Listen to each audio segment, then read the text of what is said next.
பார்த்தீங்கன்னா chiffon fabric ஹார்ட்டில் stone work 2 லைனில் கொடுத்துருப்பாங்க. மொத்தம் பார்த்தீங்கன்னா இது நம்மகிட்ட 30 செட்டு தான் இருக்குது. உங்களுக்கு திங்கக்கிழமை அப்டேட் உங்களுக்கு டெய்லி வந்து 3 நாள் ஷாப் லீவு. அதனால் பார்த்தீங்கன்னா யாரும் நம்மளுக்கு எதுவும் மெசேஜ் பண்ணாது தயவுசெய்து. திங்கக்கிழமையிலேருந்து உங்களுக்கு டெய்லி அப்டேட் பார்த்தீங்கன்னா நொறுக்கு சொல்லலாம். ஓப்பன் போய் கட்டுதான் பாருங்கள். கலர் ஷர்ட் பாருங்கள், அருமையாக இருக்கா. இது ஏன் இதை நான் கட்டுறோம்னா இது நிறைய கஸ்டமர் என்கிட்ட கேட்டாங்க உங்கள்கிட்ட இருக்கா அப்படின்னு. நம்மகிட்ட இல்லாத ஐட்டமே கிடையாது. நல்லா போகுது, அருமையாக இருக்குன்னா கன்ஃபார்மாக அது நம்மகிட்ட இருக்கும். உங்களுக்கு மொக்க மாடல் அந்த மாதிரி மாடல்லாம் பார்த்தீங்கன்னா நம்ம வாங்குறது கிடையாது. பெரும்பாலும் 1000 டிசைன் வந்தாலும் சரி, ஒரு டிசைன் தான் அதில் நம்ம எடுப்போம். நல்லா போகுது தமிழ்நாட்டுக்குள்ளே, இது போட்டால் நல்ல சேல்ஸ் ஆகும், ஒரு பீஸ் கூட இல்லாமல் 2000 பீஸ் விற்க முடியும் அப்படின்னா மட்டும்தான் நம்ம எடுப்போம் ஹேண்ட் ஷாக்கு. அந்த மாதிரி ஐட்டம் தான் நம்ம குரூப்பில் இன்றைக்கி போடுறது எல்லாமே அப்படி தான் இருக்கும். நீங்கள் நம்ம கடைக்கு வந்தீங்கன்னா தெரியும் சொல்லலாம். நான் இப்போ காட்டின வீடியோவில் காட்டின எதுவுமே சரி, எதுவுமே நீங்கள் கடைக்கு வாங்கி வச்சு விற்கல, ஒரு பீஸ் போல 2 பீஸ் போல அந்த மாதிரி கம்ப்ளைண்ட்டே வராது. எல்லா பீஸும் விற்றுரும்.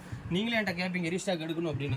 இந்த மாடல் பாருங்கள் எப்படி இருக்குன்னு. உள்ள ஃபுல்லாக பார்த்தீங்கன்னா ஹார்ட் கலரில் பிரிண்ட் கொடுத்துருப்பாங்க. அது இல்லாமல் பார்த்தீங்கன்னா பார்டர் 2 லைனில் பார்த்தீங்கன்னா ஹார்ட் பிரிண்ட் வந்திருக்கும். நெத்தி சைடு வரும் உங்களுக்கு. இது அருமையாக இருக்கும். மொத்தம் 12 கலர் செட்டு, வெறும் 30 செட்டு தான் இருக்க மாட்டேன்.